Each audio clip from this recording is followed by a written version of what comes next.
اور لوط کے معاملے میں یہ ہوا کہ پہلے ہمارے فرشتے ابراہیم کے پاس خوشخبری لے کر پہنچے تھے۔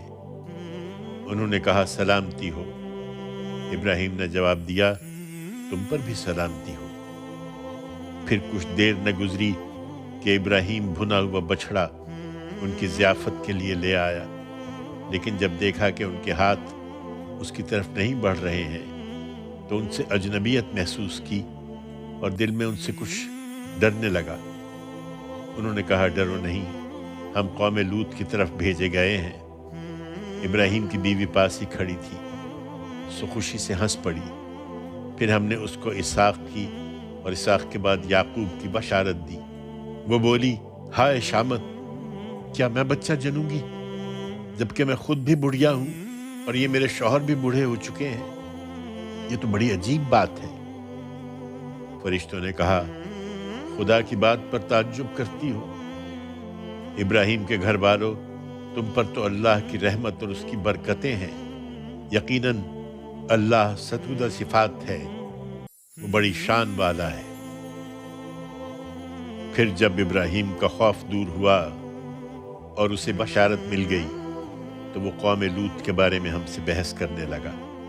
حقیقت یہ ہے کہ ابراہیم بڑا بردبار، بڑا درد مند اور اپنے پروردگار کی طرف بڑا دھیان رکھنے والا تھا۔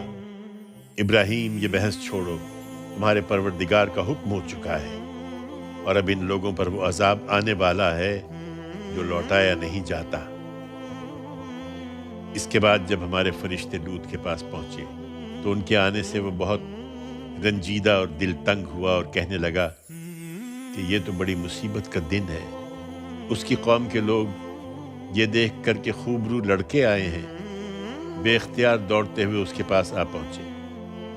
پہلے سے وہ ایسی ہی بدکاریوں کے خوگر تھی۔ اس نے کہا میری قوم کے لوگوں، یہ میری بیٹیاں ہیں، یہ تمہارے لیے زیادہ پاکیزہ ہیں، اس لیے خدا کا خوف کرو اور میرے مہمانوں کے معاملے میں مجھے رسوا نہ کرو۔ کیا تم میں کوئی بھلا آدمی نہیں ہے؟ انہوں نے جواب دیا تمہیں معلوم ہی ہے کہ تمہاری بیٹیوں پر ہمارا کوئی حق نہیں ہے اور تم اچھی طرح جانتے ہو جو کچھ ہم چاہتے ہیں۔ لوط نے کہا اے کاش میرے پاس تم سے مقابلے کی طاقت ہوتی یا میں کسی مضبوط سہارے کی پناہ لے سکتا۔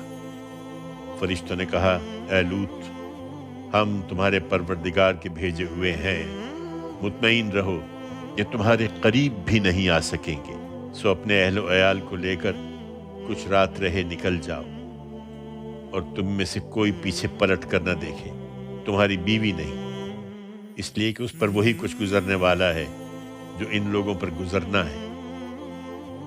ان پر عذاب کے لیے صبح کا وقت مقرر ہے، تم پریشان کیوں ہوتے ہو؟ کیا صبح قریب نہیں ہے؟ پھر جب ہمارا حکم آ پہنچا تو ہم نے اس بستی کو تل پٹ کر کے رکھ دیا اور اس پر پکی ہوئی مٹی کے پتھر برسائے، تہ بر تہ، جو تمہارے پروردگار کے ہاں نشان لگائے ہوئے تھے، اور وہ ان ظالموں سے کچھ زیادہ دور نہیں تھے۔